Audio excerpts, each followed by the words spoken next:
killing the driver. As the tornado entered the town, Plainfield High School was struck and suffered severe damage, killing 3 before the tornado damaged or destroyed 55 homes within town. Multiple of these homes were swept away violently at F5 intensity. The tornado then inflicted more severe damage in Crystal Lawns and Crest Hill as it neared the city of Joliet before the tornado dissipated, leaving 29 people dead. The next F5 struck Andover, Kansas, and it's a pretty famous one, happening in 1991.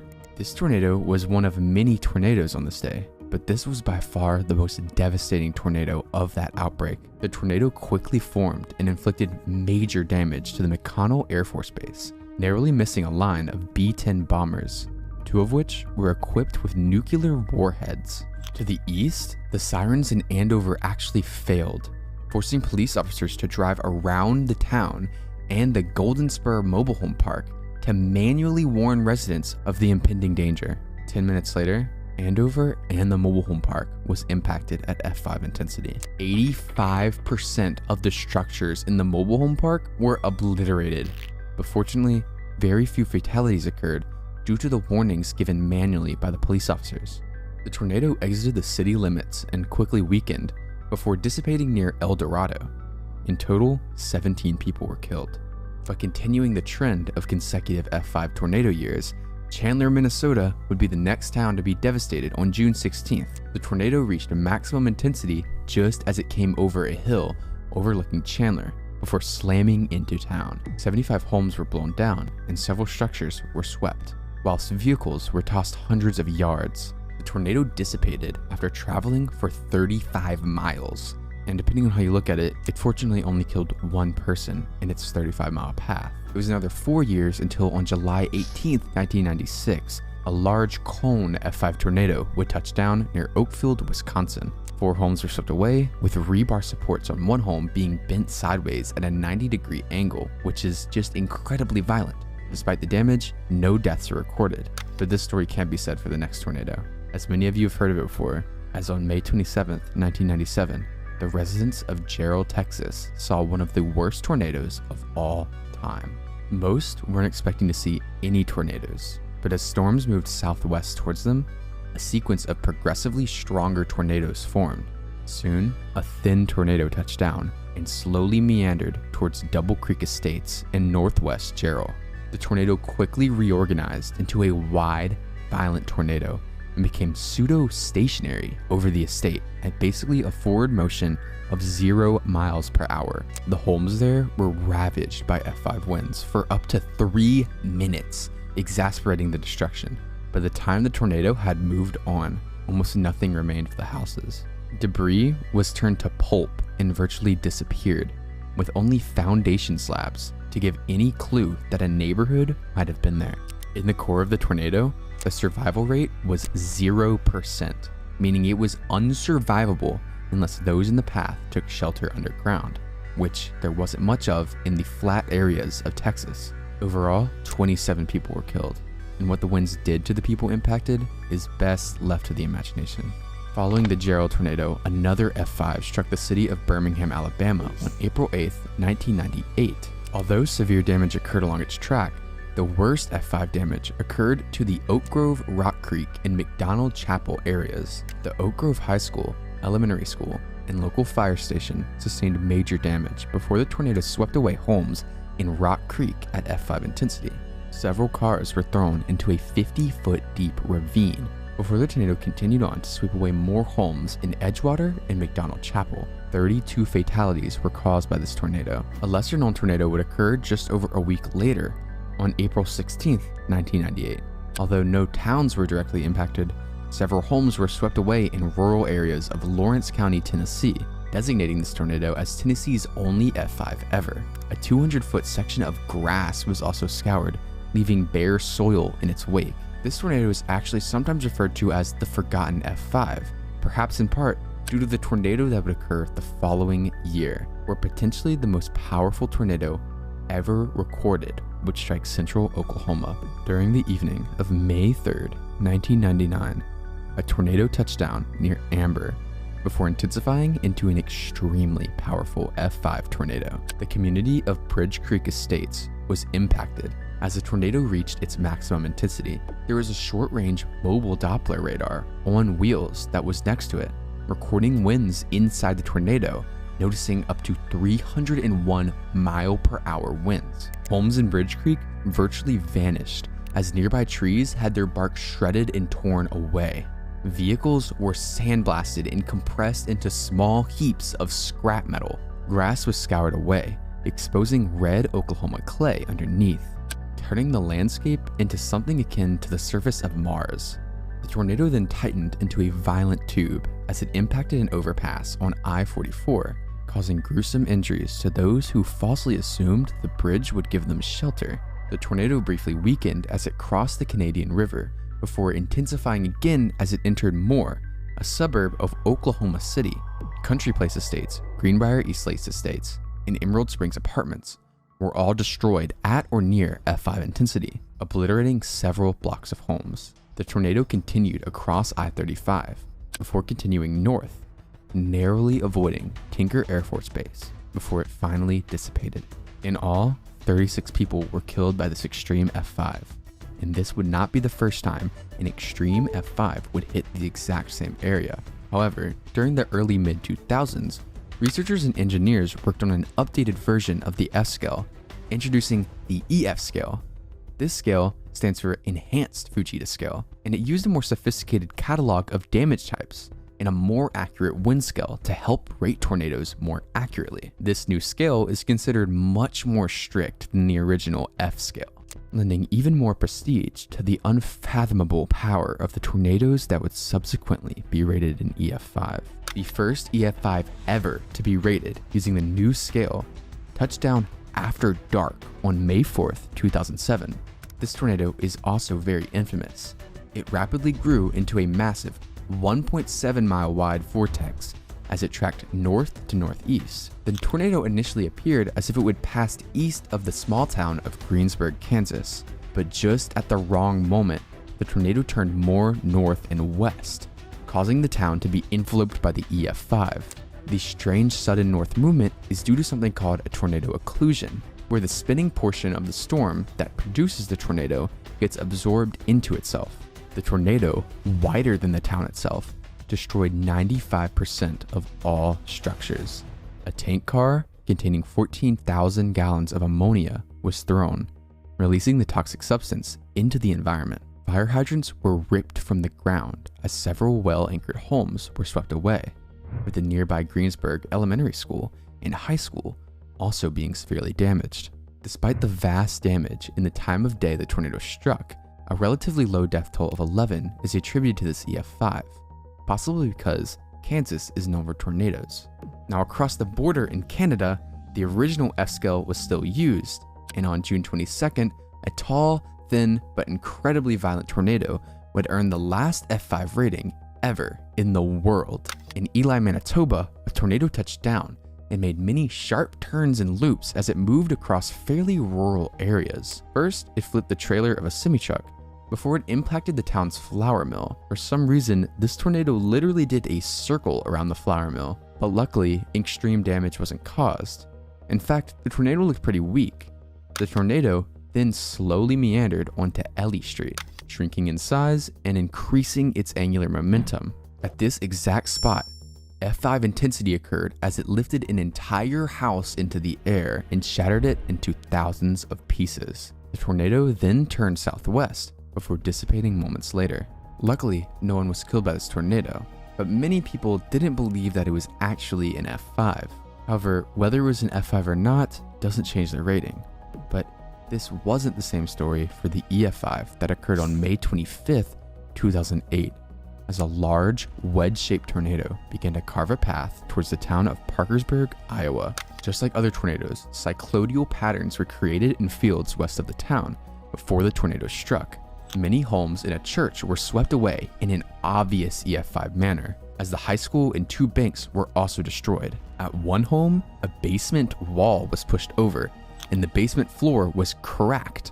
Several people sheltering in basements were killed as the tornado passed over. The tornado exited the town, heading east, tracking through rural farmland and destroying several farmsteads, before impacting the town of New Hartford at EF5 intensity.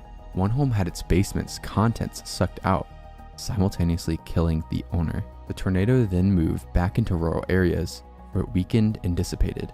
Overall, 9 people were left dead by the tornado. It was now 3 years later until the next EF5 year would occur, and we finally reached the 2010s. But unfortunately, this year would perhaps be the most ferocious yet, with 2011 being considered as perhaps the worst tornado year on record. For context, 6 EF5s struck the states in less than a month, with 4 of those tornadoes occurring on one single day, presenting a competitor to the April 3rd, 1974 outbreak as the most devastating and tragic tornado day occurred in recorded history. The April 27th, 2011 super outbreak, the first of the 4 EF5s, struck near the town of Philadelphia, Mississippi. The tornado first formed just north of town before rapidly intensifying to the northwest. The wispy multi-vortex tornado swept a brick home away before it produced some of the worst ground scouring ever observed. 2 feet of soil was gouged out of the ground, indicating as the most devastating and tragic tornado day occurred in recorded history. The April 27th, 2011 super outbreak, the first of the 4 EF5s, struck near the town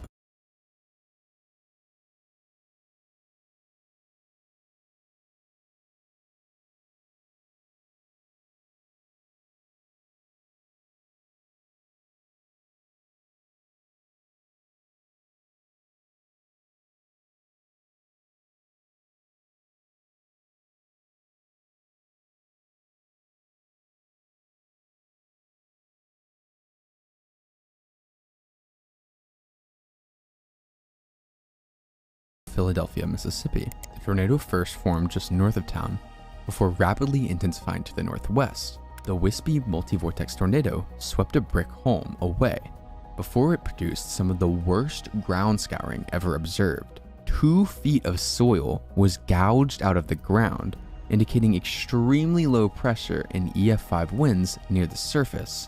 Several more rural homes were destroyed along its track before the tornado dissipated, leaving 3 dead in its wake. It wasn't long until the next EF5 tornado touched down in northwest Alabama, again, same day, where it quickly intensified north of Hamilton before destroying the town of Hackleburg. This tornado would be one of the most violent and intense tornadoes ever recorded. Well-built homes were swept, with debris being windrowed. The Regular Gene plant was nearly entirely leveled as the tornado exited the town, and it left the community 85% destroyed. But the tornado wasn't done.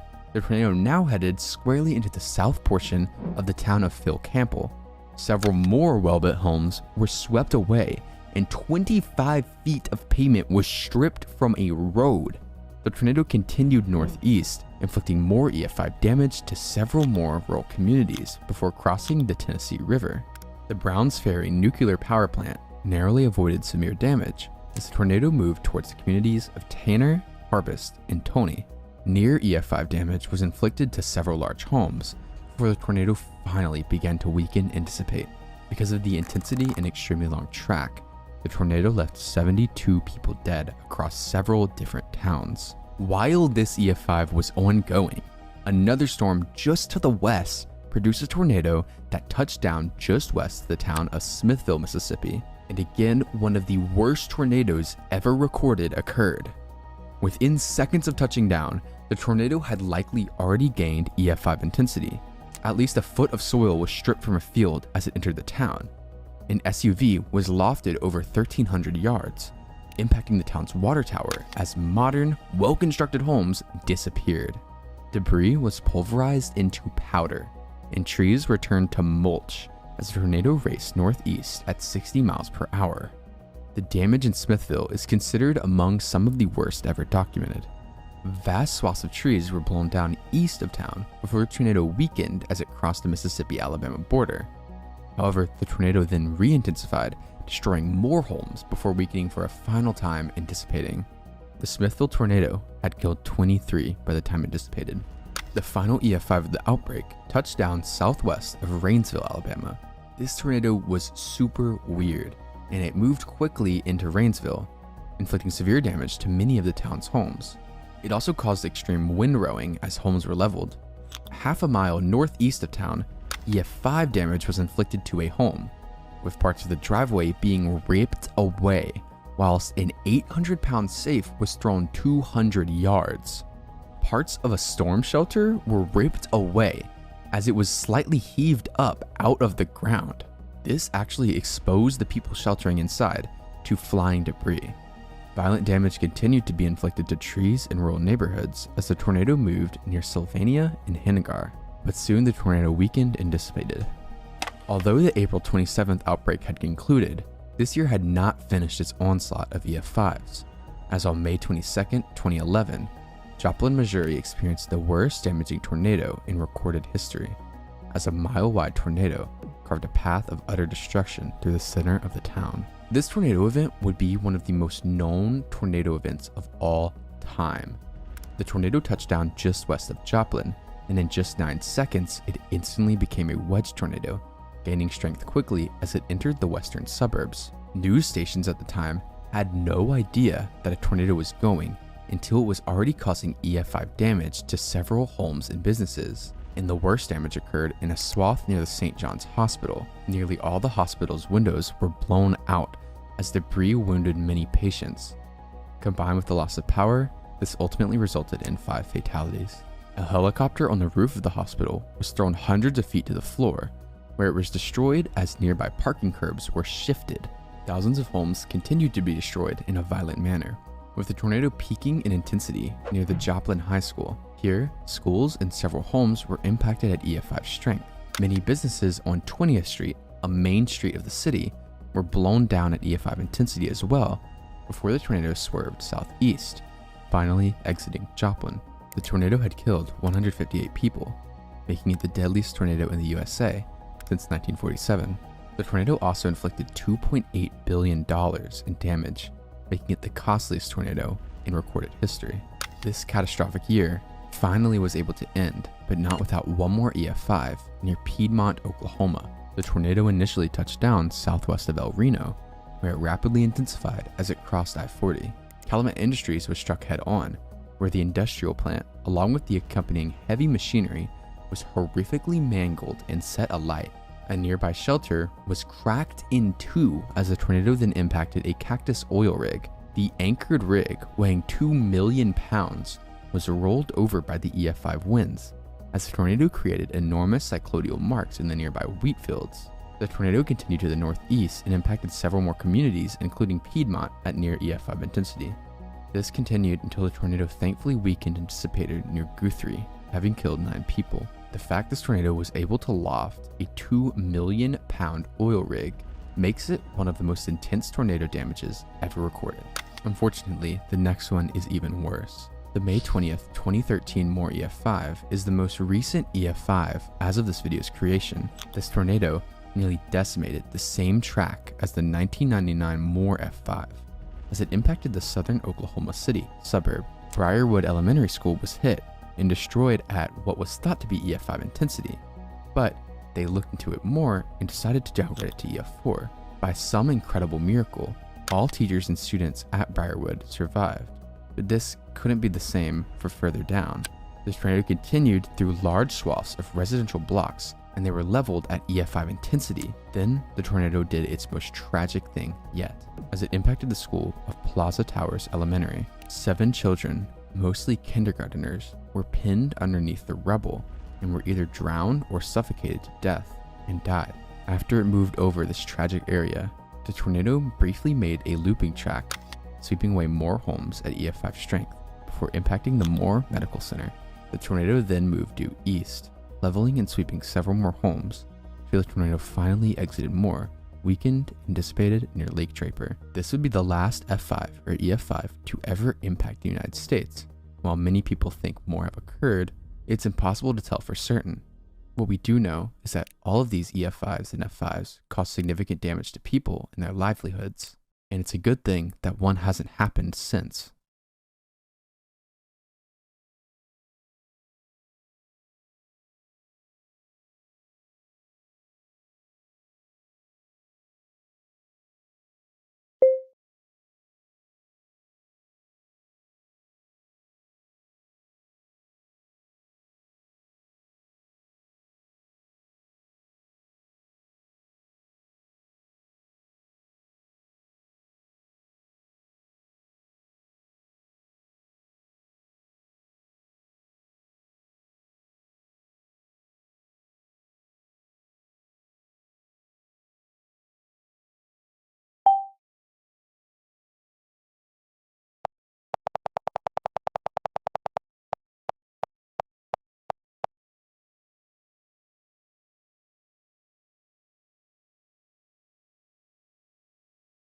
Have you ever been declined for a credit card due to poor credit? Download Self. It's a new way to build credit